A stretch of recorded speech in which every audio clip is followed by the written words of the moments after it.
अध्यक्ष महोदय, माननीय लीडर ऑफ ऑपोजिशन पूछ रहे थे कि क्यों हम लोगों ने डीजीएमओ को खबर किया। अच्छा रहता कि वो अपने पिताजी से पूछते या अपने पिताजी के बारे में जानते।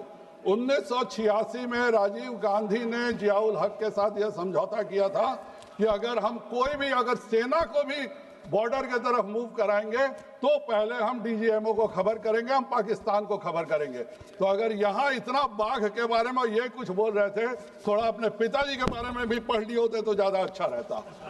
अध्यक्ष महोदय, हम लोग शांति प्रिय देश है। जब 2014 में माननीय प्रधानमंत्री जी बने तो उन्होंने सबसे पहले पाकिस्तान के प्रधानमंत्री को इनवाइट किया।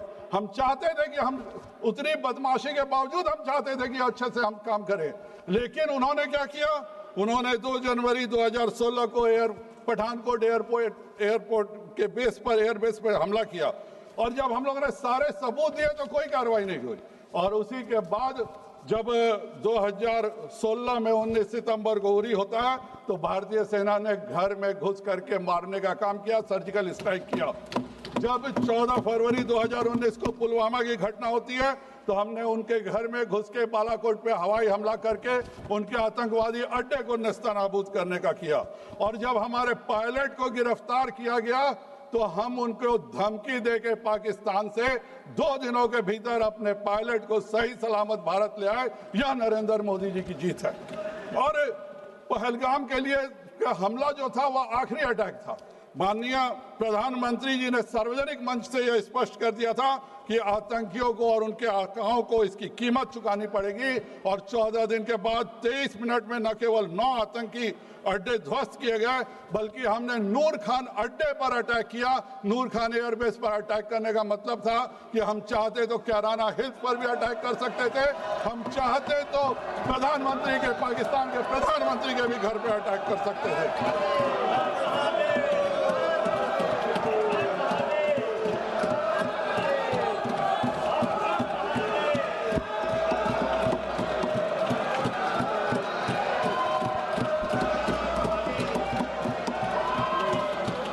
लेकिन हमारे विपक्ष को यह बात समझ में नहीं आती है, क्योंकि उनको यह समझ ही में नहीं आता है कि भारत की शक्ति क्या है। जब 2006 में ट्रेन ब्लास्ट होता है, 189 लोग मारे जाते हैं, तो भारत पाकिस्तान के साथ मिल करके आतंकवादी घटनाओं की निंदा करता है। जब 26/11 में मुंबई की घटना होती है तो भारत इसकी कड़ी निंदा करता है। अहमदाबाद में जब यूपीए में बम ब्लास्ट होता है हम कड़ी निंदा, दिल्ली सीरियल ब्लास्ट में कड़ी निंदा, वाराणसी बम विस्फोट में कड़ी निंदा, बेंगलोर में हमारे इंडियन इंस्टीट्यूट ऑफ साइंस में आतंकी हमला करके साइंटिस्ट मारते हैं, हम कड़ी निंदा करते हैं। अध्यक्ष महोदय, इतना हम लोगों ने कड़ी निंदा किया था कि बेचारा कड़ी निंदा भी सुसाइड कर ले। लेकिन जब एक बात और है, अभी राहुल गांधी जी बोल रहे थे कि इंदिरा गांधी जैसा बनो, इंदिरा गांधी जैसा बनो। अध्यक्ष महोदय, कांग्रेस में जब 93,000 सैनिकों को भारत की सेना ने अपने अदम्य साहस और शौर्य से पकड़ा था तो पाकिस्तान ने भी 618 भारतीय सैनिकों को पकड़ा था। तब माननीय इंदिरा गांधी जी ने 93,000 पाकिस्तानी सैनिकों को तो छोड़ दिया, पर उस 618 में 54 सैनिक हम आज भी वापस नहीं ला सके। इसका जिम्मेवार इंदिरा गांधी है कि नहीं, यह बताना चाहिए। मेजर अशोक सूरी ने कि उनके पिताजी को 7 दिसंबर 1974 को हाथ से लिखी हुई चिट्ठी मिलती है। सेना कंफर्म करती है कि हाँ, यह मेजर सूरी की चिट्ठी है जो पाकिस्तानी जेल से आई थी। लेकिन उसके बाद भी हम अपने उन सभी 54 सैनिकों को भारत नहीं ला सके। यह हम सब के लिए बहुत शर्मिंदा की बात है और इसके लिए राहुल गांधी और पूरे कांग्रेस को शर्मिंदा होना चाहिए। अध्यक्ष महोदय, हम लोगों ने 1965 में पीओके में हाजीपीर दर्रा कैप्चर कर लिया था। अगर उसको हम नहीं छोड़े होते तो हमको कभी भी जरूरत नहीं पड़ती कि पीओके से कोई आ सके। हम लोगों ने 1971 में 13,000 स्क्वायर किलोमीटर इंदिरा गांधी ने पाकिस्तान को वापस कर दिया। हम लोगों ने अक्साई चीन में जमीन कैप्चर किया और माननीय नेहरू जी कुछ नहीं बोले। 1948 में ऑल इंडिया रेडियो में जाकर के उन्होंने रोक दिया कि भाई इसके आगे मत बढ़ो। अध्यक्ष महोदय, मैं एक ही बात कांग्रेस पे कहना चाहूंगा, जो आज हम लोग पर टिप्पणियां हो रही थी कि वह एक समंदर खंगालने में लगे हुए हैं, हमारी कमियां निकालने में लगे हुए हैं।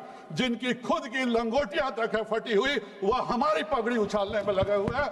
बहुत बहुत धन्यवाद।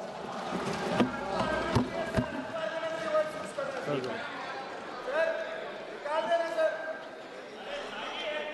माननीय प्रधानमंत्री माननीय मोदी जी,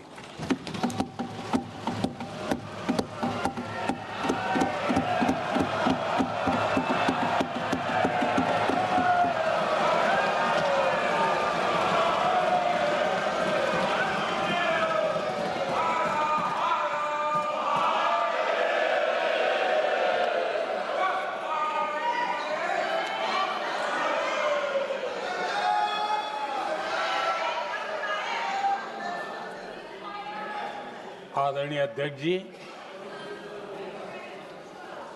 इस सत्र के प्रारंभ में ही मैं जब मीडिया के साथियों से बात कर रहा था तब मैंने सभी माननीय सांसदों को अपील करते हुए एक बात का उल्लेख किया था। मैंने कहा था कि ये